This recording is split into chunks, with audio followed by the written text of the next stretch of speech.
songs po is our theme song for the cause. So this song reminds us that our lives are not our own. They are given for the cause of Christ.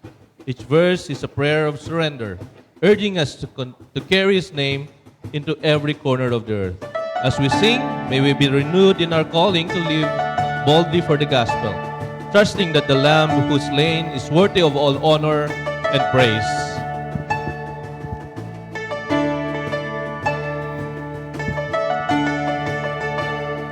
For the cause of Christ the King, we give our lives an offering, till all the earth resounds with ceaseless praise to the Son. For the cause of Christ we go, with joy to reap, with faith to sow, as many see and many put their trust in the Son. Christ we proclaim, the name above every name, for all creation, every nation, God's salvation through the Son.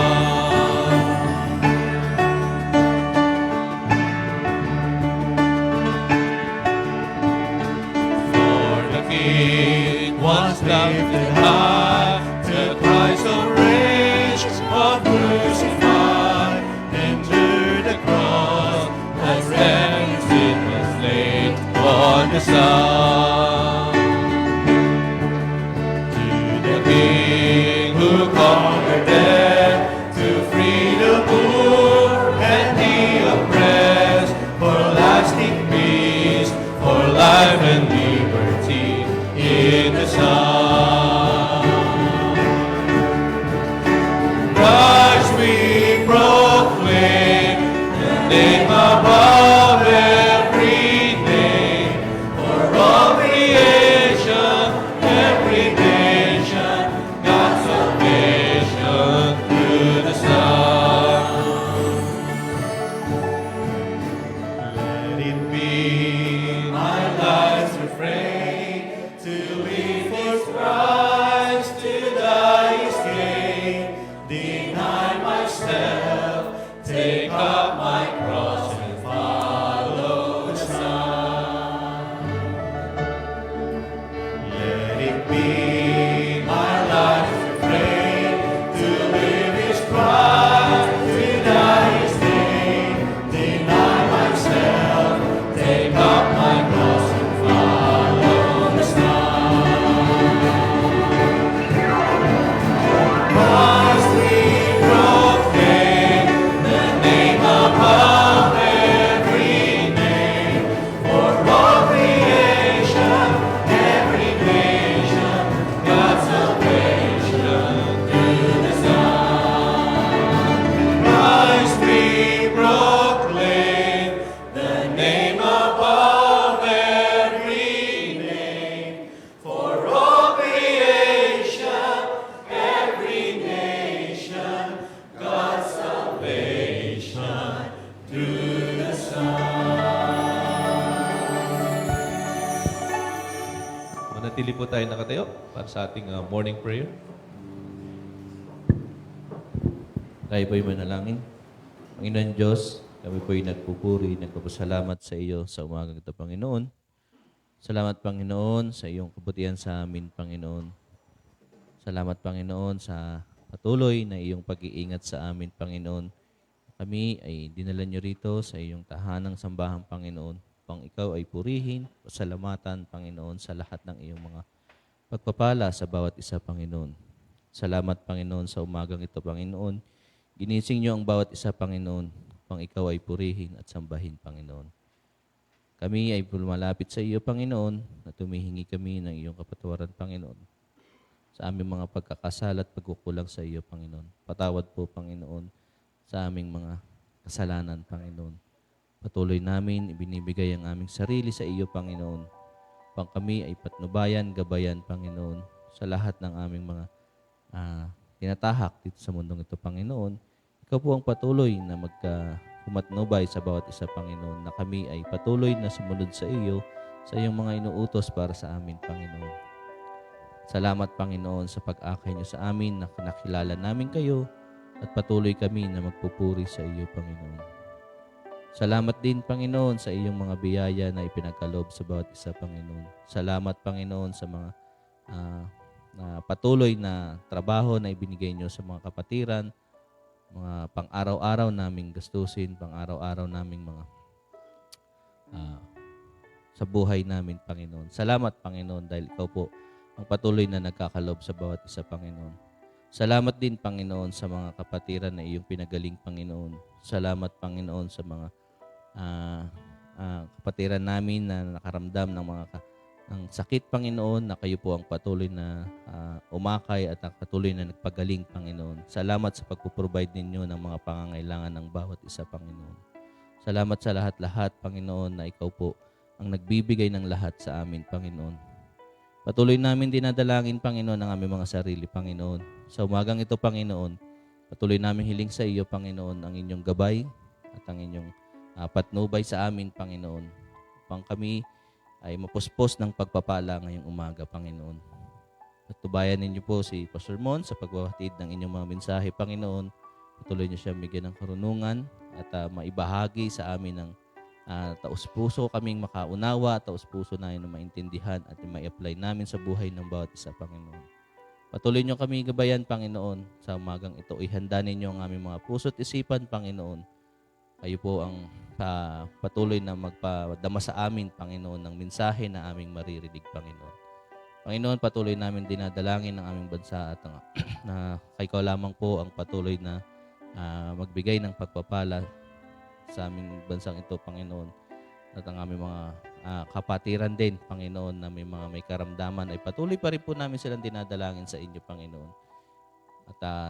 At alam namin, Panginoon, na kayo lamang po ang gagabay sa bawat isa, Panginoon. Kaya sa umagang ito, Panginoon, patuloy pa rin po namin hinihiling ang iyong gabay, pagbibigay ng pag-iingat, kalakasan sa amin, Panginoon. Sa isang linggong aming tatahakin na naman, Panginoon, ay ikaw lamang po ang gagabay sa amin, Panginoon. Salamat, Panginoon, sa lahat-lahat, Panginoon. At ito'y dalangin namin sa pangalan ni Jesucristo. Amen.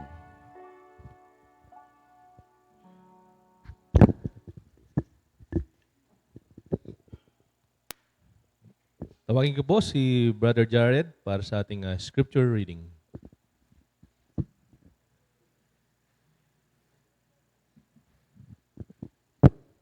Let us open our Bibles or let us follow through our scripture reading for this morning. 1 Thessalonians chapter 1. Verse 1, Paul, Silvanus, and Timothy, to the church of the Thessalonians in God the Father and the Lord Jesus Christ, grace to you and peace.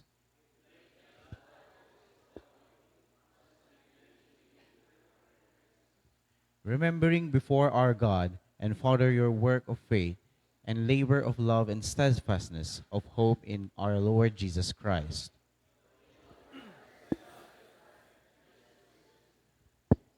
Because our gospel came to you not only in word, but also in power and in the Holy Spirit and with full conviction.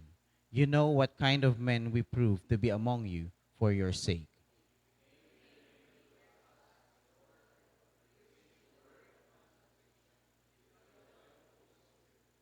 So that you became an example to all the believers in Macedonia and in Achaia.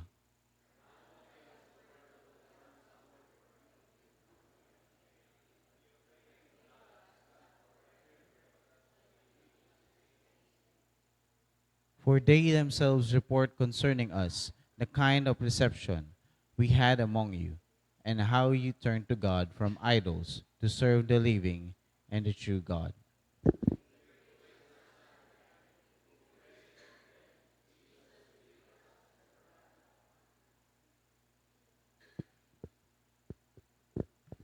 May the Lord bless the reading of His word.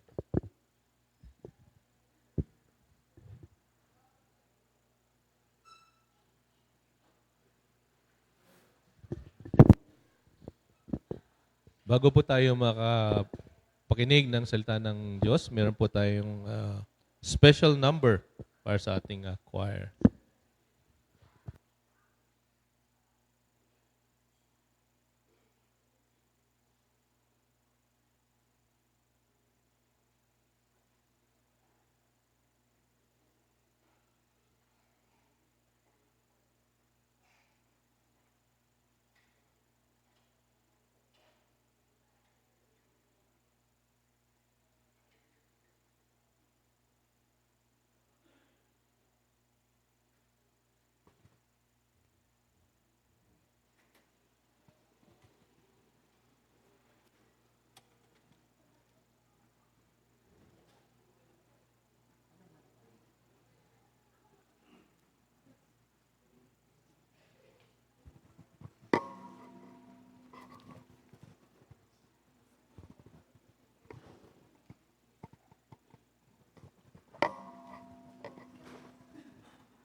is true, and I'm desperate for your presence.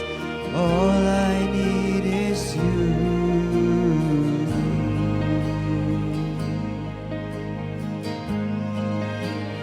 Waiting here for you, with our hands lifted high,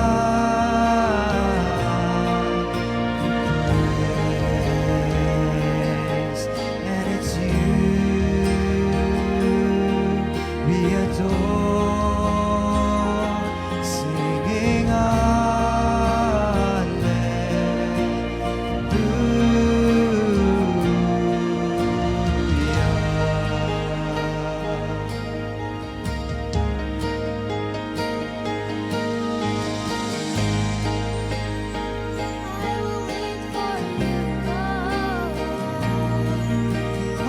trust in you, Lord.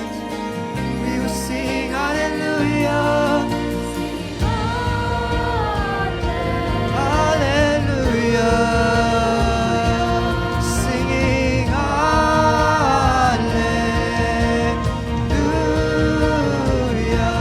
singing hallelujah,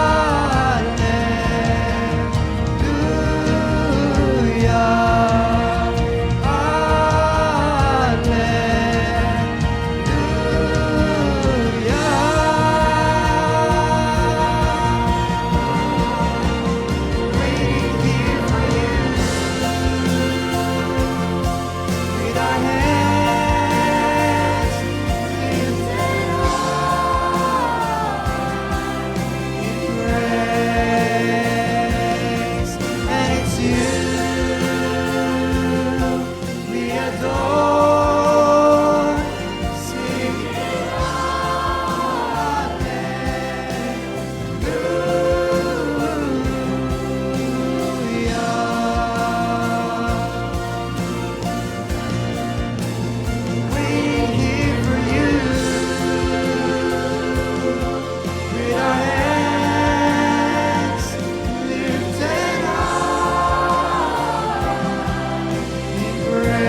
Maraming salamat po sa ating MFBBC Choir for that wonderful song. Handa po natin ang ating mga sarili para sa ating mensaheng maririnig mula kay Pastor Mon.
Sound check. Good morning.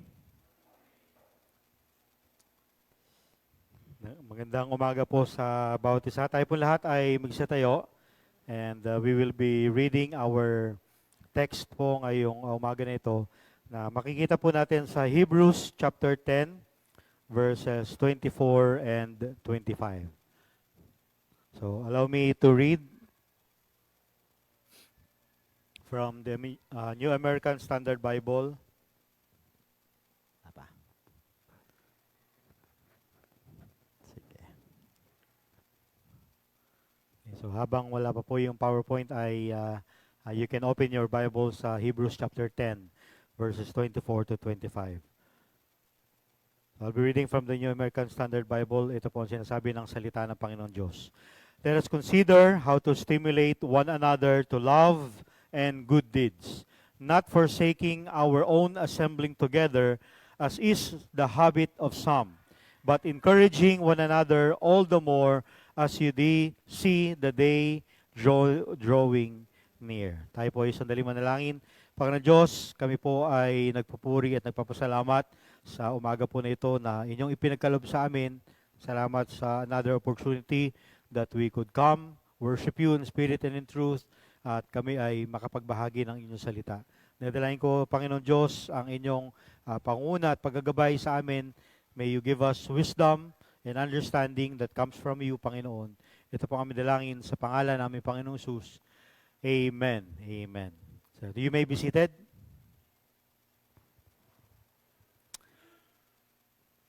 So, are you excited to go to church today? No, excited po ba kayo na nandito tayo ngayon? Sama-sama tayo na sasamba, magpupuri sa Panginoon Diyos. Pwede nyo ba yung tignan yung katabi nyo ngayon? Sabihin nyo, nagagalak ako na makita ka ngayon. Ayan. So sana po ay excited tayo ngayon. O yung second question, did you intentionally plan to go to church today? No, intention ba talaga natin na pumunta tayo dito sa church? Or parang wala na lang tayong choice dahil sa linggo ngayon kailangan natin magsimba. So sana po ay buong puso tayo na pumunta ngayon dito hindi para makita kung sino man, kundi para tayo ay magpuri, magsamba sa ating Panginoong Diyos sa umaga po na ito or sa buong araw na ito. So sinasabi nila that one of the great paradoxes sa panahon natin ngayon is this, that never before has the church so many tools to connect, and yet never before have so many believers chosen isolation. Marami tayong mga paraan ngayon to connect sa church. Kaya nga lang nakakalungkot, may ibang mga mananampalataya, they choose isolation. Gusto nila na mag-isa na lang sila. Na parang ayaw na nga nilang na magsimba. Although we live sa panahon natin ngayon na kung saan ay marami ng live stream, yung mga preachings, yung mga services, and maraming mga recorded sermons, may mga podcast and other social media na mga devotionals. And sa Philippines po, alam natin that we are known na binavalue natin yung bayanihan, pakikisama at yung pakikipagkapwa.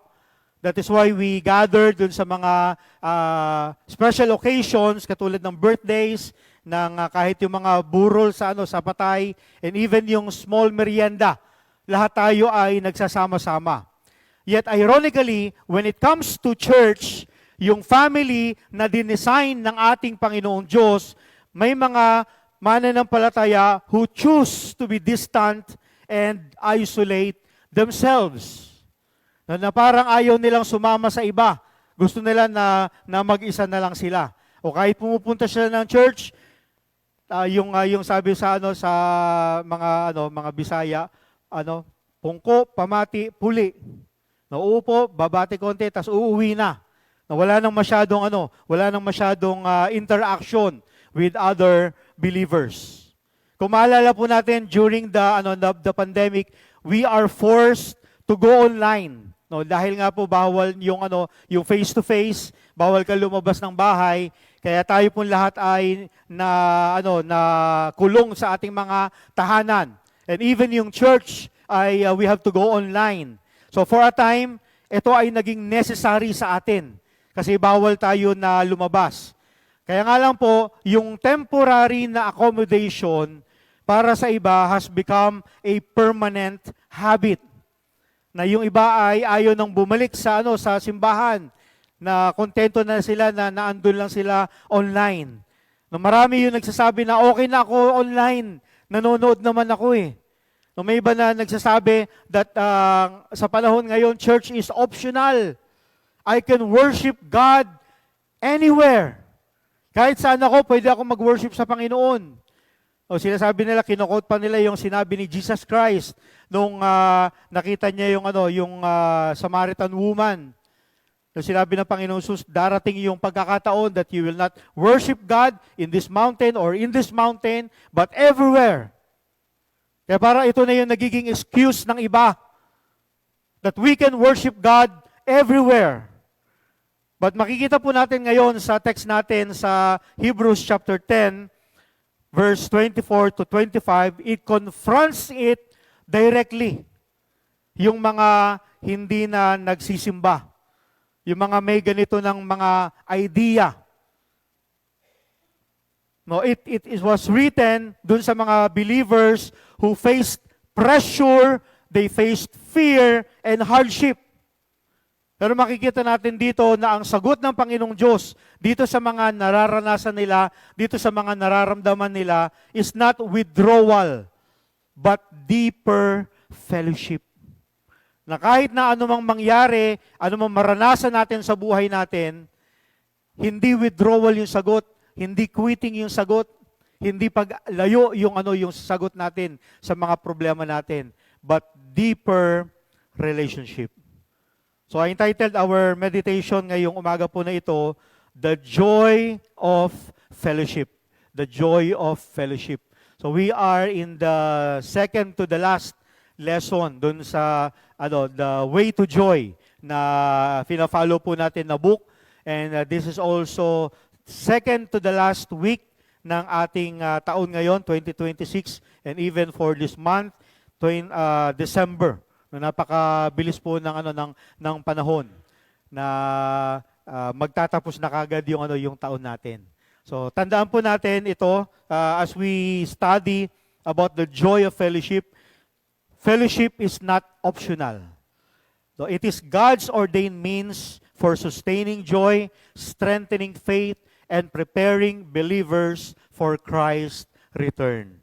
Now, we are to go to church. No, mahalaga po na tayo ay nagsisimba. Mahalaga po na tayo ay nagfe-fellowship sa bawat isa, sa kapwa natin mananampalataya.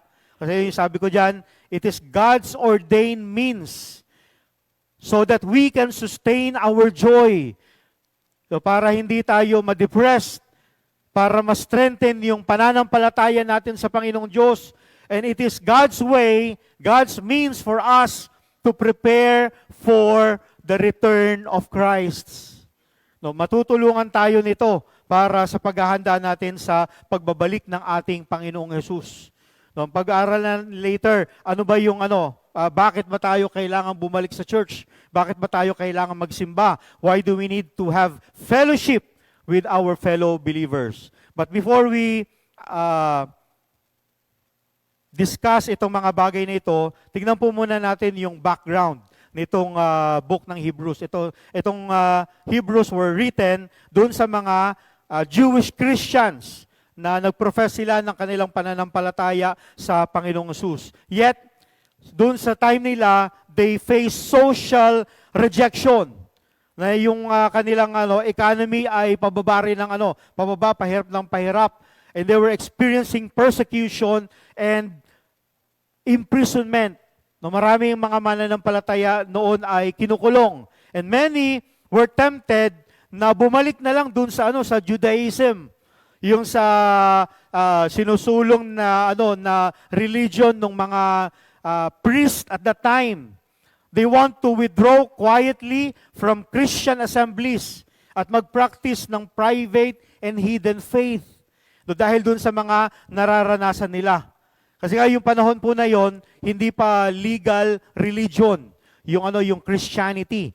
At yung pag nag-gather sila publicly, kapag nagsama-sama sila parang katulad na ginagawa natin ngayon, yung mga believers na yon were exposed to danger. Dahil pine-persecute sila, hinuhuli sila, kinukulong sila. So para sa kanila at that time, yung sa kaisipan ng iba at that time, stopping assembling together was much safer for them. Or it is much easier and it is socially acceptable sa kanila. Kasi nga, pinapahirapan sila, kinukulong pa sila. Na ito yung kanilang naging mentality. So makikita natin dito, yung issue dito is not laziness, but it was fear, fatigue, and fading faith sa Panginoong Diyos. Ito yung nagiging reason nila kung bakit sila humihinto. Bakit may iba na hindi na nag-join dun sa corporate worship nila at that time. Pero sa panahon natin ngayon, could we still say the same? That we still have this same reason. We are afraid na baka i-persecute tayo or napapagod na tayo na nagtatago sa mga authority because of what they are doing to believers. Or because our faith is fading dahil sa mga hardships na nararanasan natin. Sabi nga po ni William Lane, withdrawal from the assembly was a first step towards apostasy. The withdrawal from the assembly was the first step toward apostasy. Ito yung unang hakbang para tayo ay tumalikod sa ating pananampalataya sa Panginoong Diyos. So ngayong umaga po na ito, meron tayong 4 na bagay na pag-aaralan. No, bakit ba tayo kailangan na makipag-fellowship? O how can we have a true joy of fellowshipping with fellow believers? No, paano tayo magkakaroon ng tunay na kaligayahan sa pakikipag-fellowship natin? Una-una, tignan po natin yung foundation. The foundation of joyful fellowship. And that is to consider one another.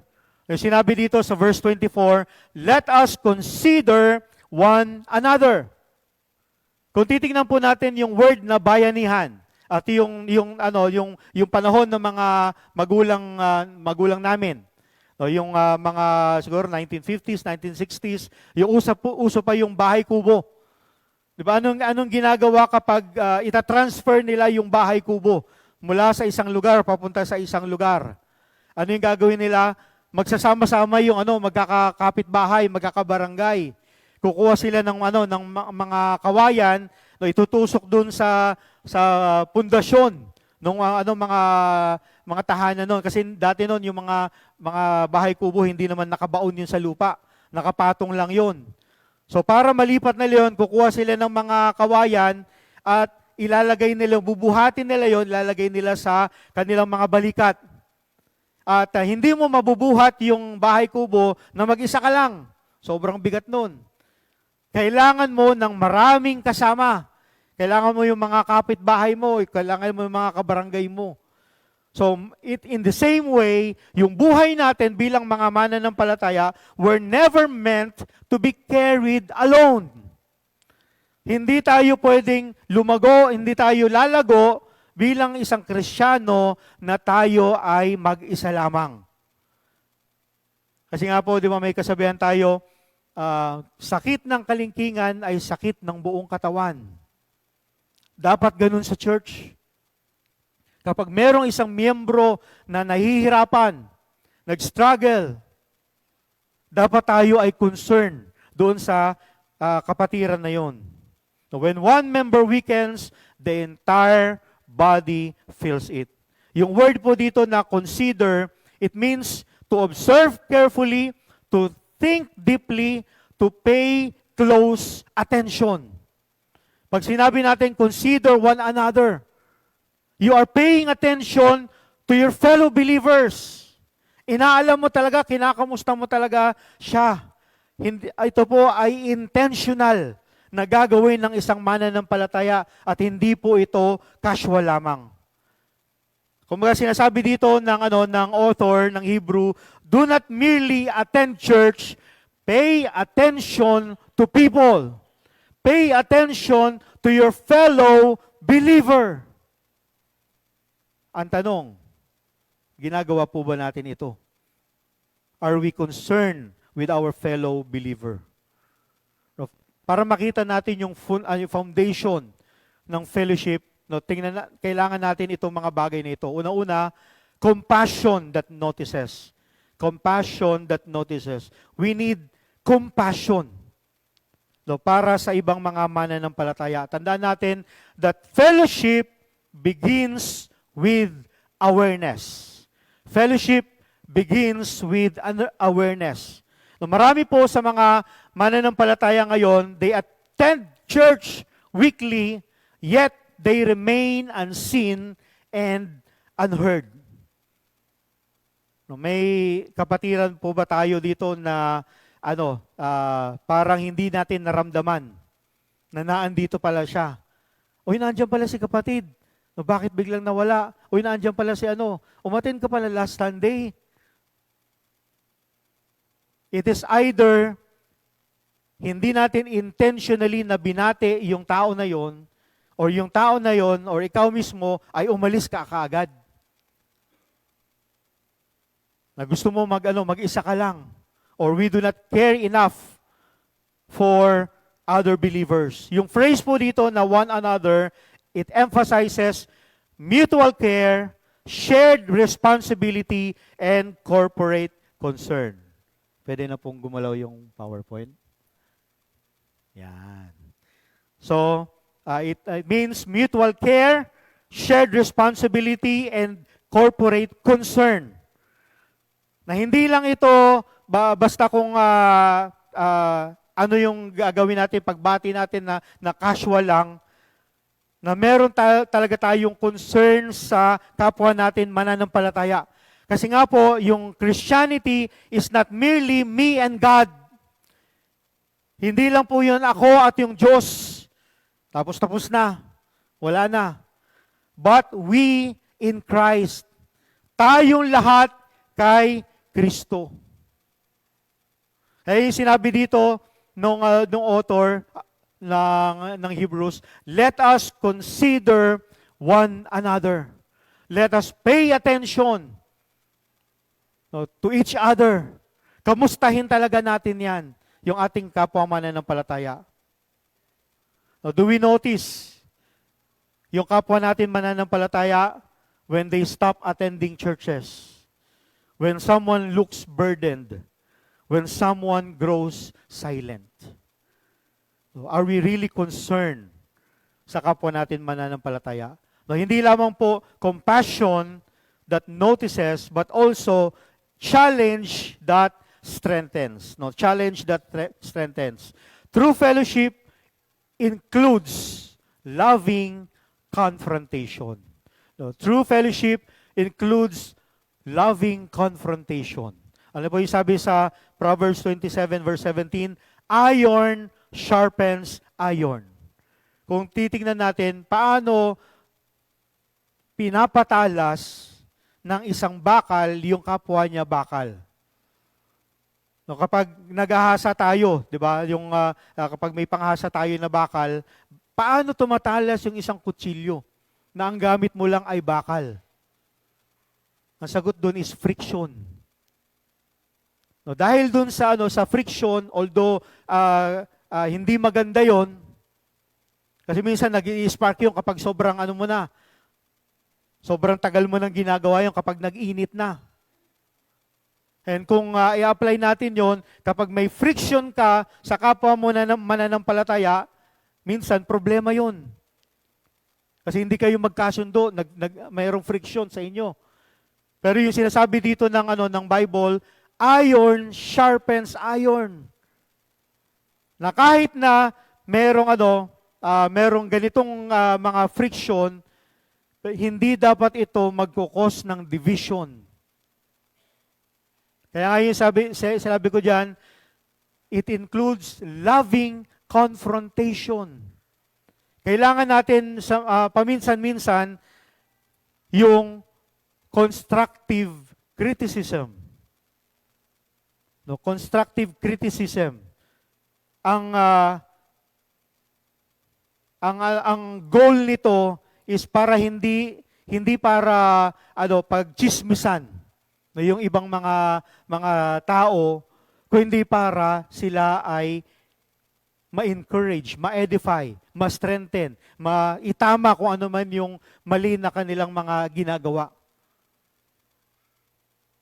No, para palakasin, hindi para pagchismisan yung ibang kapwa natin ng mga mananampalataya.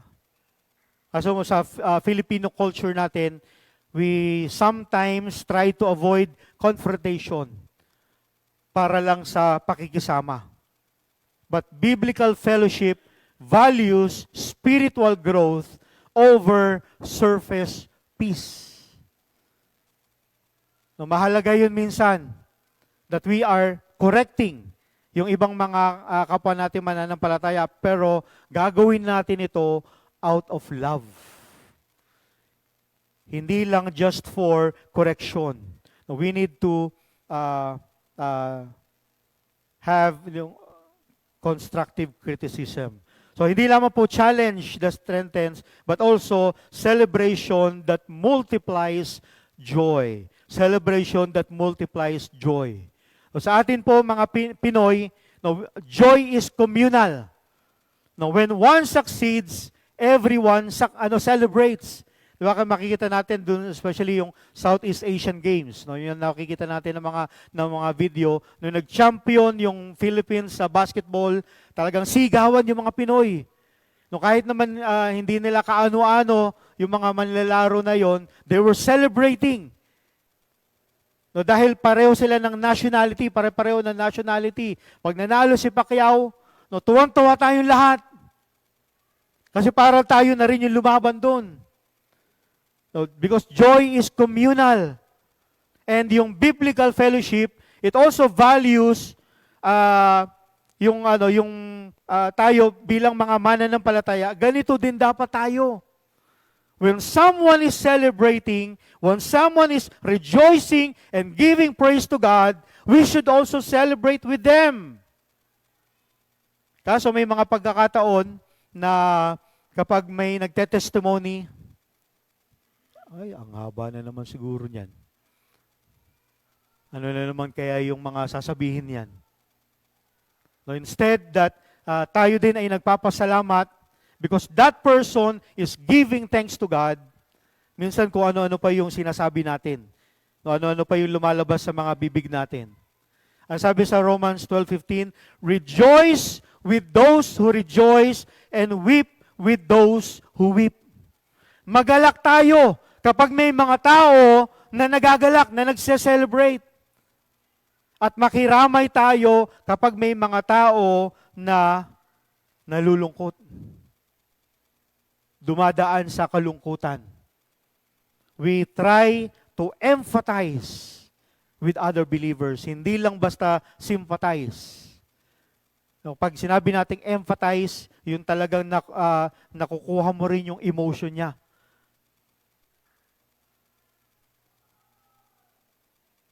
We are to care for one another. We are to be mindful of them. Kaya nga po, ginagawa natin, di ba, when we come to church, we greet one another. Before we go out to our respective homes, we also greet one another. Kinakamayan natin yung bawat isa. At yun yung dapat na practice na dapat nating gawin. No, let us greet them, let us shake their hands, let us hug them. Yung talagang mainit na pagbati sa kapwa nating mananampalataya. Kung kayo po ay nakamayan ni Brother Nestor, mararamdaman niyo yung init talaga nung pagkamay niya. Pag ako pag alam kong kakamayan ako ni Tito Nestor, ito may singsing kasi ako dito, nililipat ko yan. Kasi pag hindi ko nilipat yan, sigurado durog yung kamay ko. Ramdam na ramdam ko yung babakat yung singsing ko sa kamay ko kasi grabe kahigpit mag-shake hands si Brother Nestor. Pero dapat ganun din tayo kainit. No, pag bumabati sa kapwa natin mananampalataya, it is to show our care. No, to really para kamustahin talaga sila. No, minsan kapag nagtatanong tayo na kamusta ka? Kaya nga lang dahil minsan siguro nahihiya, ang sagot lang, okay lang. Tapos na kagad. Wala nang conversation. No, minsan we have to really listen. Pag tinanong na, kamusta ka? Pwede mong sabihin talaga yung nararamdaman mo. No, kung ano yung nasa isip mo at that time. No, huwag kayong mahihiya na mangumusta. Huwag din kayo mahihiya na sabihin kung ano yung tunay na nararamdaman ninyo. At syempre, kung nangumusta ka, pakinggan mo. Pakinggan mo kung ano yung sinasabi. Kung ano yung gusto niyang sabihin. So, question natin, as we reflect dito sa first part, who in the church do I intentionally consider each week? Sino po sa kapwa natin mananampalataya, do we intentionally consider, do we intentionally pay attention to each week? Meron po ba? Or am I aware of the spiritual condition of others? Or concern lang tayo sa sarili natin na kondisyon? When was the last time I encouraged someone spiritually? When was the last time that we have encouraged someone spiritually? So this is the foundation of a joyful fellowship. Let us consider one another. Yung pangalawa po na makikita natin dito is the fruit. So as we consider one another, ang fruit nito ay sinabi dito sa verse 24, to stir up love and good works. So the fruit of true fellowship, stir up love and good works. So during mga typhoons or during mga calamities, makikita po natin that different churches opens their door for relief goods, para makatulong sa ibang mga tao. Bakit po ito nangyayari? Because believers gathers. And when the church gathers, compassion turns into action. Na yung nararamdaman natin na empathy sa kanila dahil sila ay nakaranas ng sakuna, gusto natin silang tulungan. Na yung compassion natin sa kanila nagiging form ito ng action na ipapakita natin yung pagmamahal natin sa kanila. No, we cannot, no relief operation happens through isolation. No, walang relief operation na mangyayari kung mag-isa ka lang. No, pwede ka siguro mag-abot, no, pero ilang tao lang o baka isang tao lang yung matulungan natin. Pero kung sama-sama tayo, magtutulungan, magpapakita ng pagmamahal, ay we can reach more people. Yung word po dito na stir up, it means to provoke strongly. To provoke strongly. No, yung fellowship is designed to awaken tayong mga mananampalataya from spiritual complacency. Kasi may mga pagkakataon that we are so satisfied with ourselves na parang wala na tayong pakialam sa iba. Gusto natin tayo lang. Kung ano lang yung magbe-benefit tayo, yun lang yung gagawin natin. But tandaan natin, Christianity is not passive, but it is participatory. No, it is not passive. It is participatory. No, so para makita natin itong fruit na ito, we need itong mga bagay na ito. Una-una, love that moves. We need a love that moves. No, love is not merely an emotion. Hindi lang ito yung word na sinasabi natin sa kapwa natin, sa mahal natin sa buhay. But it is an action word. No, love is an action word. Nung sinabi ng Panginoong Diyos that I have loved you with an unconditional love, hindi niya lang yung sinabi sa atin. Ipinakita niya ito sa atin by giving His own Son.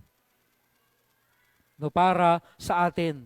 At ganun din po tayo na bilang mga mananampalataya. Hindi lang ito dapat binabanggit natin, kapatid, mahal kita sa Panginoon Diyos. Kung hindi dapat ito ay pinapakita natin through our actions.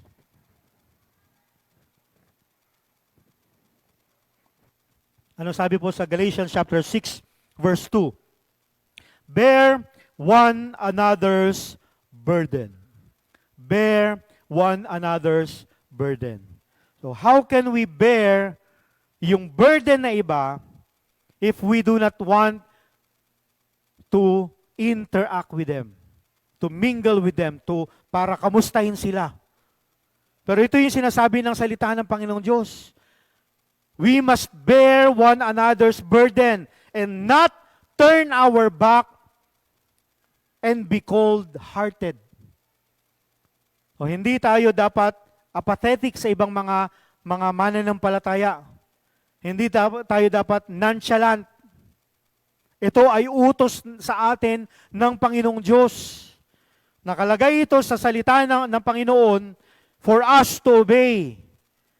And tayo bilang mga mananampalataya, do not be adamant in obeying the Word of God, the commandments of God. Dahil ito ay inuutos para sa atin. We need to show our love sa ibang mga mananampalataya. Hindi lang yung love, but also yung works. Yung sabi yan, stir up love and good works. So we need a work that witness. Yung good works flow naturally from shared faith. No, it flows naturally from shared faith. Kung tayo ay sama-sama na magpapakita ng mabuting gawa, hindi lang ito makikita ng kapwa natin mananampalataya, but also yung ibang mga tao na hindi mananampalataya. Ano sabi sa Matthew chapter 5, verse 16? Let your light shine before men in such a way that they may see your good works and glorify your Father who is in heaven. No, ipakita natin yung liwanag na meron tayo. At itong liwanag na to ay galing kay Kristo. Ipakita natin yung mabuting gawa sa lahat ng mga tao. Hindi lang tayo dapat gumawa ng mabuti sa mga unbelievers, but even para sa mga kapwa natin na mga mananampalataya. We are to show love and good works to others. Yung sinabi sa Acts chapter 2 verse 47, and the Lord added to the church daily those who are being saved. Paano? Paano sila naligtas? Paano na maraming tao ang pumupunta, ang naliligtas during that time? It was because of their love and good works. No, pinapakita nila yung pagmamahal nila doon sa ibang mga tao, lalo-lalo na hindi mananampalataya. Pinapakita nila yung mga mabubuting gawa. Kaya po, when the world notices that the world notices that the church is united and active, no, kung tayo ay gumagawa ng kabutihan. No, hindi lang sa ibang tao, kundi sa kapwa natin mananampalataya. Na minsan ito yung reason bakit nasisira yung testimony ng isang church. Kasi minsan kahit na sa loob ng church, kapwa mananampalataya, nagkakaroon ng pag-aaway, hindi pagkakaunawaan. There are churches na nadi-divide. Kasi wala yung love, wala yung good works. Ito yung sinasabi dito ng author, for us to have a true joy sa ating fellowship. That we will not only consider one another, but we will also show love and good works. At yung pangatlo, we also need growth that endures. No, spiritual maturity thrives in accountability. Sabi nga po ni John Wesley, there is no holiness but social holiness. Or there is no personal holiness without social holiness. So, tandaan natin yung Christian holiness, hindi lang ito basta personal piety, but it involves loving and serving one another. Hindi lang yung para sa sarili natin, kundi sa ibang tao. We must reflect faith in action. No, sa community natin, sa society natin. We must live out our faith in our relationship with other people. Na pinapakita natin dito that yung pananampalataya natin is expressed by faith working by love. That it requires action, it requires engagement sa ibang mga tao. Hindi lang puro private devotion sa Panginoong Diyos. We need this kind of love and growth. Not self-centered. No, hindi lang puro sa sarili natin. Mahalin natin yung sarili natin, alagaan natin yung sarili natin. Kundi maging concern tayo sa ibang mga tao. Ipakita natin yung pag-ibig natin sa ibang mga tao. Let us steer others to love and to good works. Di ba kapag may nakikita kang tao na nagpapakita ng pagmamahal, susuklian mo ba yun ng masamang ugali? Siyempre hindi. Papakitaan mo rin yun ng pagmamahal. Kaya nga sabi niya dito, stir up. Ikaw mismo yung magpapakita so that others will also show their love. No, para maipakita din nila yung kanilang pagmamahal sa kapwa nila mananampalataya. Yung talagang i-encourage natin sila, no, yung kapwa natin mga mananampalataya. So reflection question natin. How has fellowship encouraged me to serve others? No, paano yung pakikipag-fellowship natin sa kapwa natin mananampalataya ay nag-encourage sa atin na paglingkuran, no, ipakita yung pagmamahal sa iba. Second question, am I actively involved in the work of the church or am I merely observing?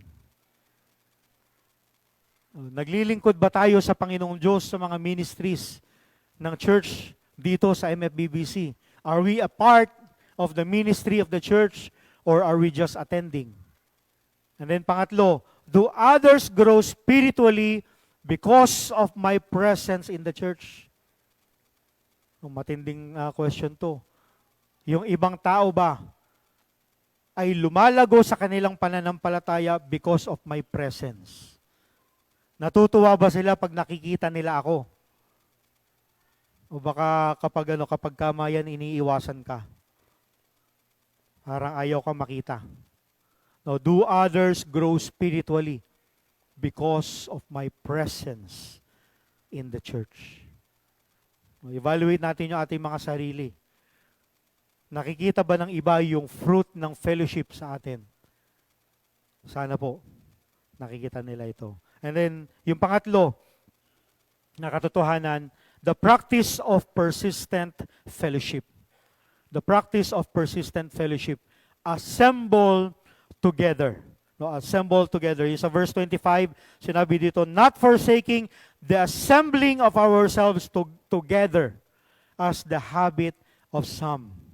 So sinasabi dito ng author that we are to consider one another, we have to pay attention to one another, we are to still love one another, at we are not to forsake yung pag-gather natin kasama yung mga kapwa natin, mga mananampalataya.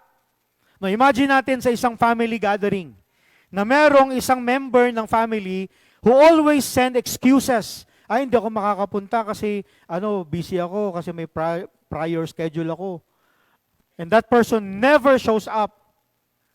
So over time, yung bond natin dun sa miyembro na yon, weekends. Yung dating ka-close mo, na parang ibang tao na ngayon. Kasi lumalayo siya. Hindi na siya laging uma-attend.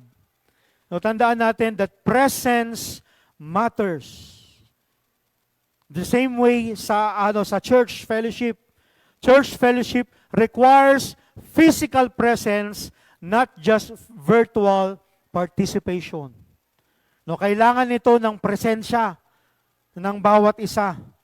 Yung sabi dito, yung original word for assemble, it means to it refers to deliberate, regular gathering. So yung assemble, we need to gather regularly. And then yung word na forsaking means intentional abandonment. Huwag tayong maging intentional na hindi tayo makipag-gather sa ibang mga mananampalataya. Ito yung sinasabi ng author nito kasi sabi niya, yung sumunod dyan, as the habit of some. So dahil nga yung mga persecution na nararanasan nila noon, ito yung naging excuse nila why they are not coming to the synagogues, why they are not coming to church. Pero sa panahon natin ngayon, sa context natin ngayon, do we still have the same reason? Are we being persecuted by others? Hinuhuli ba tayo, kinukulong ba tayo ng ibang mga tao for us not to attend church? So wala na po tayong ganong reason. We praise God dahil po we are free to worship God. Ay sinasabi dito ng author na yon, hindi ito occasional absence lang doon sa mga tao na yon, but it is habitual neglect. Kaya nga sabi ng author, not forsaking or do not forsake assembling with one another. Huwag nating kalimutan, talikuran, baliwalain yung ating yung ating pagsamba, yung ating pakikipag-fellowship sa bawat isa. Kasi una-una, makikita natin dito yung design ng Panginoong Diyos. God's design for gathering. Kung titingnan natin from the Old Testament, dun sa temple, wherein nagsasama-sama dun yung mga mananampalataya ng Jews to offer sacrifices to God. And in the New Testament, yung mga synagogues, yung mga churches doon, they all gather together to worship God. Ang design ng Panginoong Diyos sa isang mananampalataya for worship and fellowship is not solitary. God's design for worship and fellowship is not solitary. Christian faith is communal by design. It is communal by design. Ito ang disenyo ng Panginoong Diyos. Sabi ko kanina, hindi tayo lalago kung tayo ay mag-isa lang. Kailangan natin yung kapwa natin mananampalataya. Ito ay paalala sa atin, not forsaking the assembling of ourselves together. No, it is God's design na tayo ay magsama-sama. Pangalawa, titingnan natin dito yung danger ng isolation. No, bakit it is dangerous na hindi na tayo umattend ng church, na mag-isa na lang tayo na sumasamba sa Panginoong Diyos. Ecclesiastes 4:10 says, "For if either of them falls, the one will lift up his companion. But woe to the one who falls when there is not another to lift him up." Kailangan natin yung bawat isa, we need to fellowship with one another para sa mga pagkakataon that we fall, mga pagkakataon na tayo ay nanghihina sa ating pananampalataya, someone could encourage us. Someone could lift us up. Sabi dito sa verse na yon, either one of them falls, one will lift up his companion. Merong tutulong sa atin para tayo ay muling ma-encourage, para muling sumigla yung ating pananampalataya sa Panginoong Diyos. Sabi dito ng verse na to, woe to the one who falls when there is not another to lift him up. No, kawawa kapag mag-isa ka lang kasi walang tutulong sa iyo para ikaw ay makabalik sa pananampalataya. Diba? Parang yung mga parang mga uling. Kaya sila nagbabaga, umaapoy, matagal na nakasindi because they are clumped together. Pag may inalis ka doon na isa, anong mangyayari doon sa isa na yon? Mamamatay na siya. Na hindi na siya mag-aapoy, hindi na siya magbabaga. Ganon din tayo sa bawat isa. If we are gathering together, if we are fellowshipping with each other, may encourage tayo, malilift up tayo, may ignite yung passion sa atin to serve God. The reason kung bakit tayo nanlalamig sa pananampalataya natin is maybe because we are isolating ourselves. Hinihiwalay natin yung sarili natin sa iba. Inaalis natin yung pakikipag-fellowship sa kapwa natin mananampalataya. Many spiritual falls happen not suddenly. Hindi po nangyayari yung pagkahulog natin sa spiritual, pagkahulog natin sa kasalanan na mag-isa ka lang or nabiglaan, but silently through isolation. Dito nagsisimula yung backsliding. Dito nagsisimula yung pagtalikod sa pananampalataya. When you isolate yourselves. Not only the danger of isolation, but the deception of convenience. The deception of convenience. Sa kultura po natin ngayon, sinasabi nila, yung sa convenience, I will attend church when it is easy or when I am not busy. Attend lang ako sa church kapag madali na sa buhay ko, pag okay na yung mga schedules ko, kapag hindi na ako busy. Pero ang sinasabi ng salita ng Panginoong Diyos, gather even when it is costly. Gather even when it is costly. Nung isang araw, meron akong share na Facebook posts. And I will read it to you. Pwede niyong balikan sa aking timeline o sa wall ko yung post na ito. Ang title nito ay I will go to church when I am not busy. I will go to church when I am not busy. And I quote to you, sabi dito, many Christians are dying spiritually not because they fell into major sin, not because they stopped believing in God, but because they slowly replaced God with everything else and called it being busy. Now, let's say it plainly. People don't skip church because they are busy.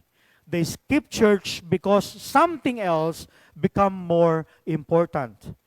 We have time to go out, time to travel, time to shop, time to sleep, time to scroll for hours, time to binge shows, time to hang out, time to do errands that could have waited. But when it's time to go to the house of God, suddenly everyone is busy. Sunday becomes rest day. Worship becomes optional. Service becomes kung kailan free. We see people wake up early for work but can't wake up for worship. We see people sacrifice for their hobbies but have no strength for ministry. We see people push through traffic for their entertainment, but church is too far. Now, let us be real. It is not a time issue, but it is a heart issue. Because you always make time for what matters to you. Now, here's the sharp truth nobody wants to hear.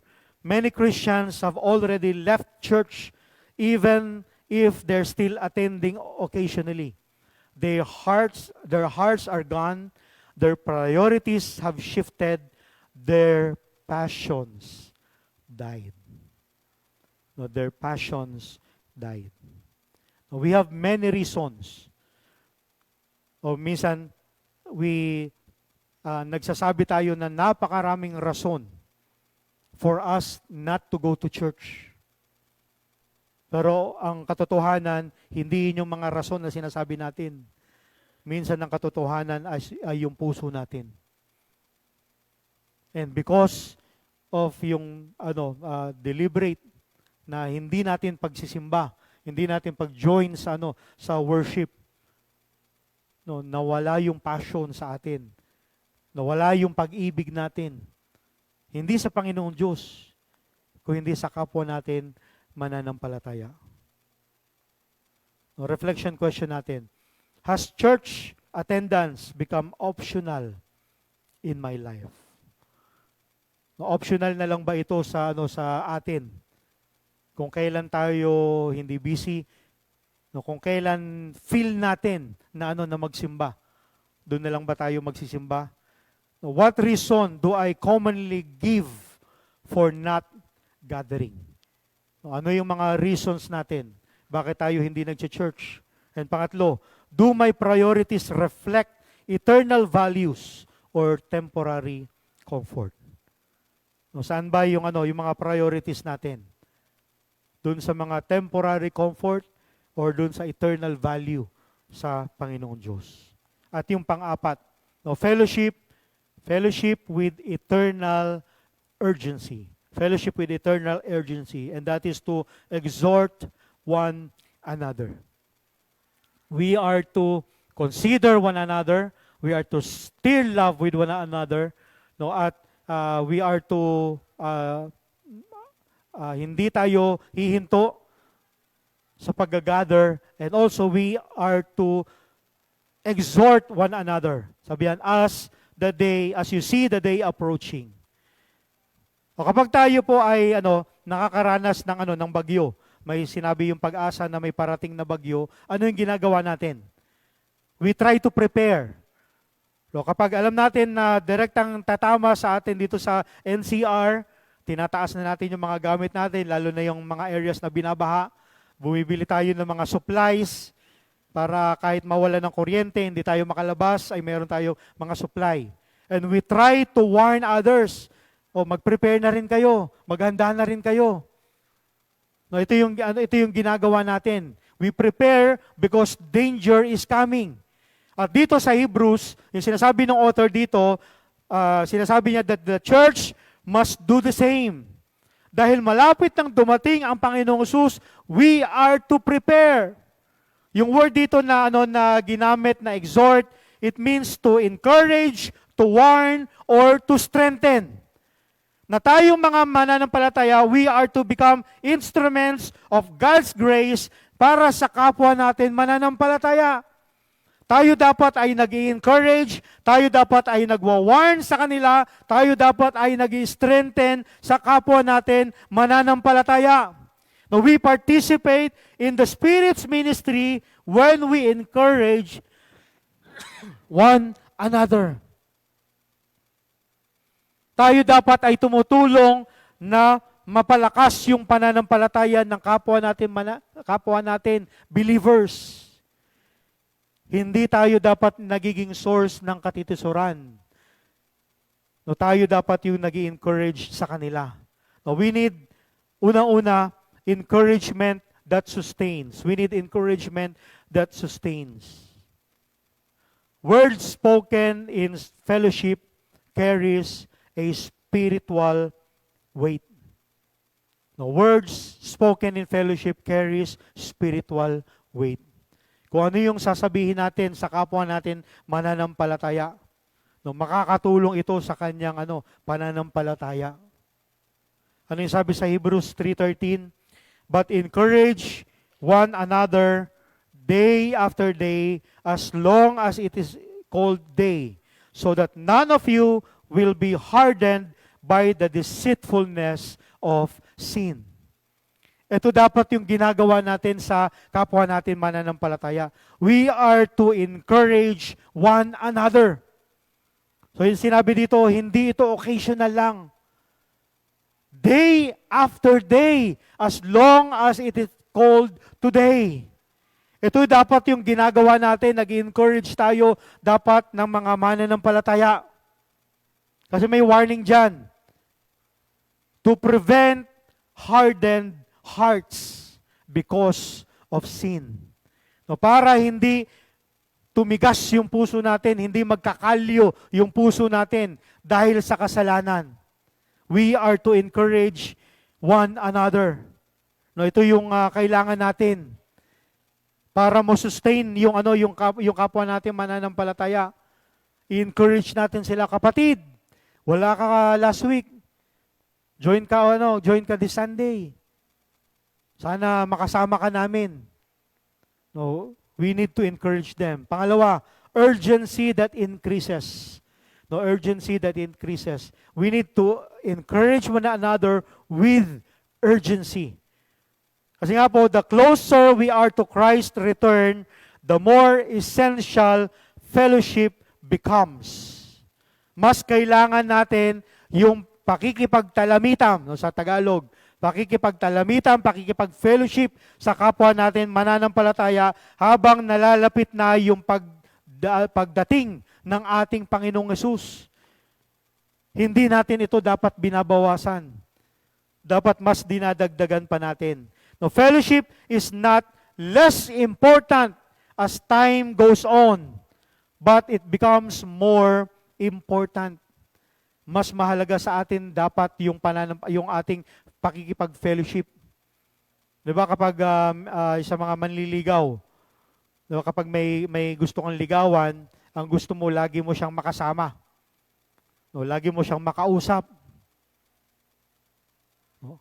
Kung pwede lang araw-araw, oras-oras kasama mo siya. Dapat ganun dapat yung tayo sa kapwa natin mananampalataya. Kaso nga lang minsan, ang nangyayari ay parang parang mag-asawa na. Ano nangyayari pag mag-asawa na? Ayaw mo lang makita, ikaw na naman. Nasasawa na ako sa mukha mo. No, minsan yun yung nangyayari sa fellowship. No, ayaw na natin makita. Kasi nagsasawa na tayo. No, pero dahil nga malapit nang dumating ang ating Panginoong Hesus, we need to strengthen one another. We need to encourage one another the more. Hindi tayo pabalik. Why? Bakit kailangan natin itong gawin? Temptation increases. No? Yung temptation sa atin ay padami na ng padami. Na minsan nagiging subtle na yung temptation sa atin, hindi natin alam na tinetempt na pala tayo. Yung mga pressure ay nag-i-intensify ito. No, pressure sa mga hindi mananampalataya. And our faith grows weary day after day because of yung kasalanan na nag-grow every day. Yung day dito, the day refers to the return of Christ. No, it refers to the final judgment, yung ultimate accountability natin sa Panginoong Diyos. No, tandaan natin that fellowship prepares us for eternity. Fellowship prepares us for eternity. No, are you prepared na makita muli ang Panginoong Hesus? No, mainit ba yung iyong pananampalataya sa Panginoong Diyos? Nanlalamig ka na ba?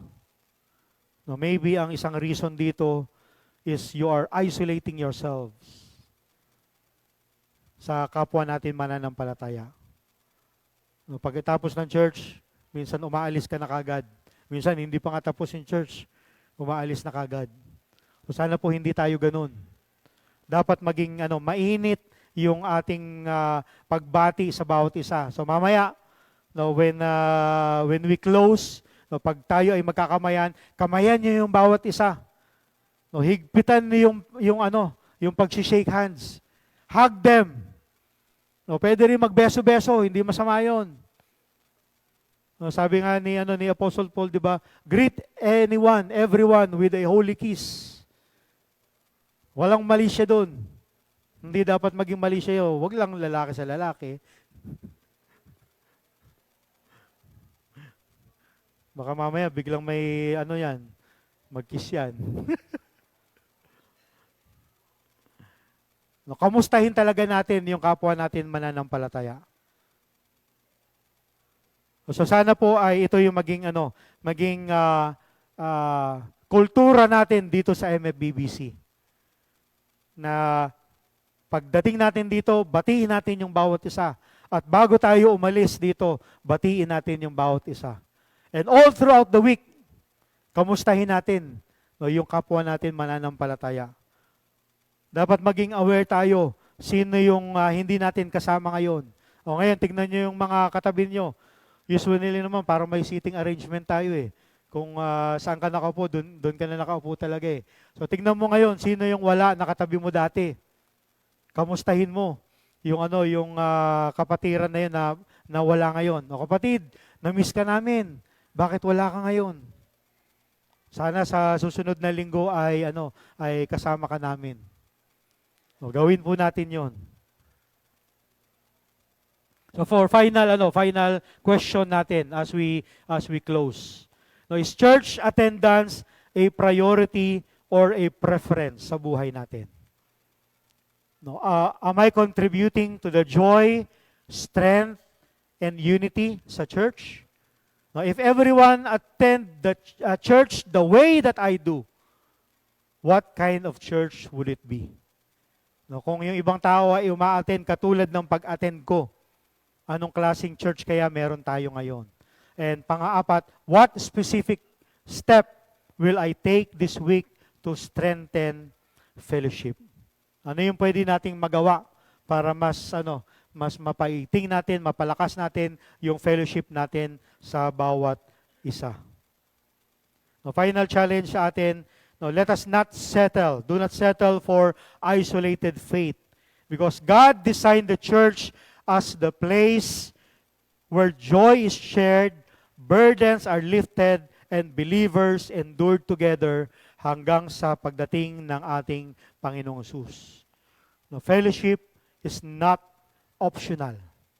Ito ay binigay ng Panginoong Diyos to sustain our joy, to strengthen our faith, and to prepare us para sa pagbabalik ng ating Panginoong Hesus. No, let us go to church. Tayo po ay manalangin. Panginoon Diyos, maraming salamat po sa mga paalala niyo po sa amin, mga rebuke niyo sa amin, Panginoon Diyos, mula sa inyong salita. We pray, the Father, that may you help us, na kami ay maging instrumento to encourage yung kapwa natin, namin ng mga mananampalataya, to help them na ma-strengthen yung kanilang faith sa inyo.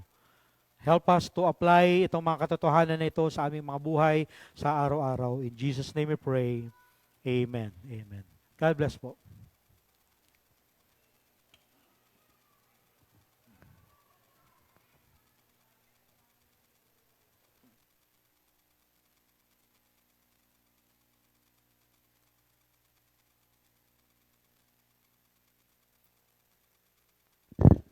Amen. Tayo po ba'y na-encourage at na-challenge?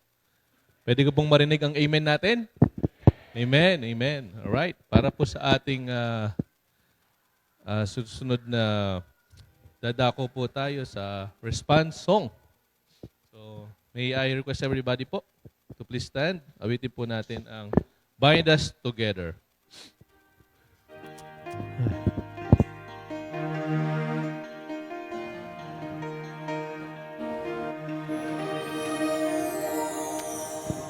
Bind us together, Lord, bind us together with cords that cannot be broken. Bind us together, Lord, bind us together, bind us together in love. There is only one God.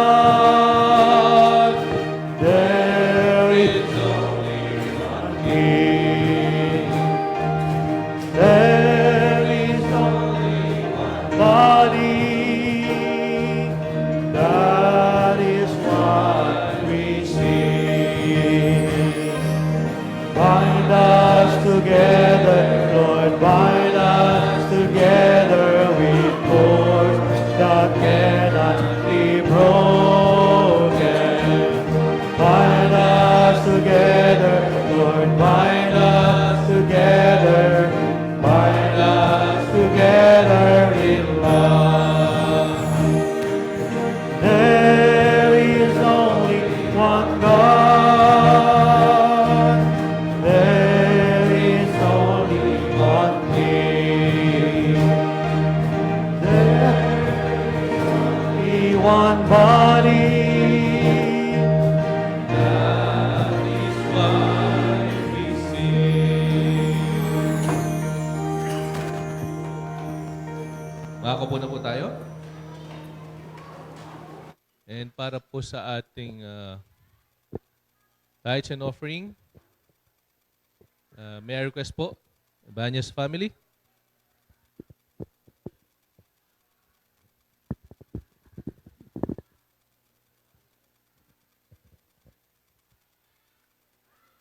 Tayo po'y manalangin. Dakilang Diyos at Ama namin, nagkakaisa kami ngayong magang ito, patuloy na sumasamba, nagpupuri at nagpapasalamat sa inyong abundant blessing sa amin, both spiritually, through your word, through the fellowship with one another, and even with material blessings that you pour out to us. Salamat Panginoon sa iba't ibang mga kabuhayan na inyong pinagkaloob sa bawat isa sa amin. Salamat sa kalakasan, salamat sa katalinuhan, salamat sa mga opportunities. Salamat sa privilege na masamba namin kayo sa magitan ng pagbabalik ng iyong ikapo at pagbibigay ng aming mga offerings, pati yung mga commitments namin para sa missions sa ministries. Amin dalangin, Panginoon, na sana kaming lahat ay magkaroon ng kagalakan, tama yung attitude ng ay mga puso, tama yung mga motibo namin sa aming pagbibigay. We cannot outgive you, Lord, because indeed you are the owner of all things, you are our resource. Binigyan niyo kami ng privilege all by your grace to be your stewards. So enable us, Father, to be wise and good and faithful stewards. Lord, our offerings, may this be out of our love for you and thanksgiving, and also our intent to exalt and glorify your name. This is our prayer in Jesus' name. Amen.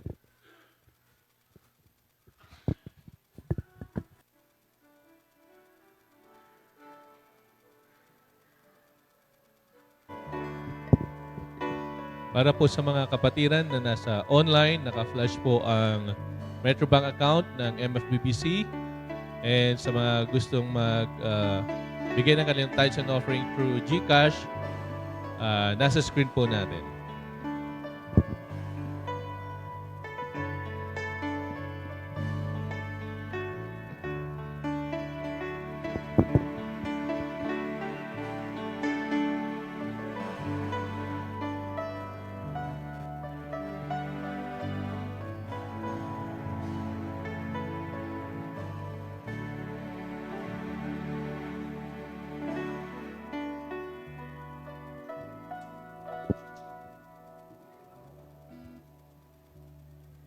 May I request everybody po para sa ating closing song.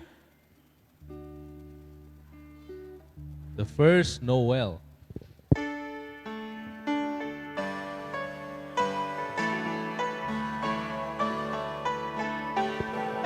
Sing the first Noel, the angel did say, was to certain poor shepherds in fields as they lay.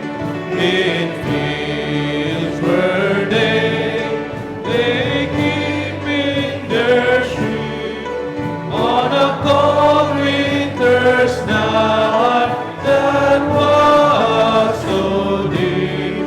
Noel, Noel, Noel, Noel, born is the King of Israel.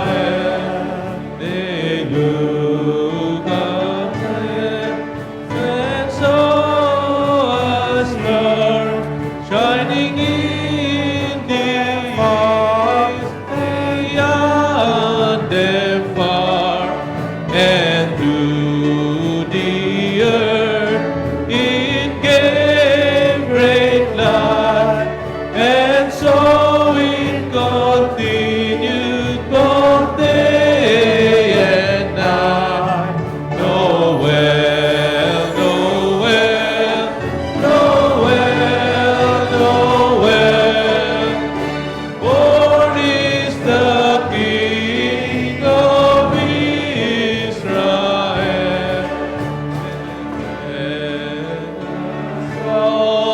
With one accord, sing praises to our heavenly Lord, that hath made heaven and earth or not, and with His blood our life and born.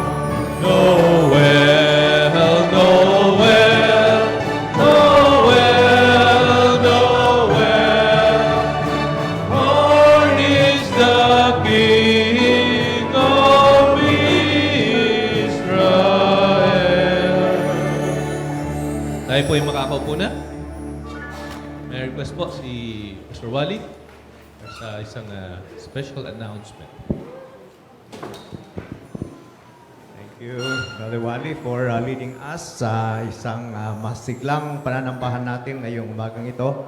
At at this point, I will take this opportunity para magkaroon tayo ng recognition and appreciation, especially sa mga kapatiran natin na talagang nagpursige sa ating pong mga training or equipping itong nakaraang 2 taon, 2024 to 2025. Actually, all through this many years and decades ay ito naman talaga yung ginagawa natin. Hindi lang sa MBBC, kundi kahit sa ibang mga churches ay ginagampanan natin kung ano yung mandato ng Panginoon sa atin to evangelize, to disciple, to train, to equip, to prepare everyone, every believer para sa matapat at masiglang paglilingkod sa Panginoon. So, salamat sapagkat marami sa ating mga kapatiran sa MFBBC ang nag-commit, nagporsigi para hindi naging madali, pero talagang disiplina lang, tiyaga at commitment para makapagpatuloy sa mga trainings na ito. So, mayroon tayong tatlong i-recognize ngayon. Ang una, yung ating pong team equippers. Yung pangalawa ay team evangelism, training and workshop. Yung equippers ay 2 years po yan, 2024 to 2025. And then yung evangelism ay it took us, actually nag-extend yan ng 5 months eh. Kaya lang marami kasing mga cancellation dahil marami tayong mga events. Nandiyan yung mga conferences, biennial, anniversary, mga ganon. So, nag-extend siya. Yung ating pong preaching class ay 3 months yun. Medyo intensive.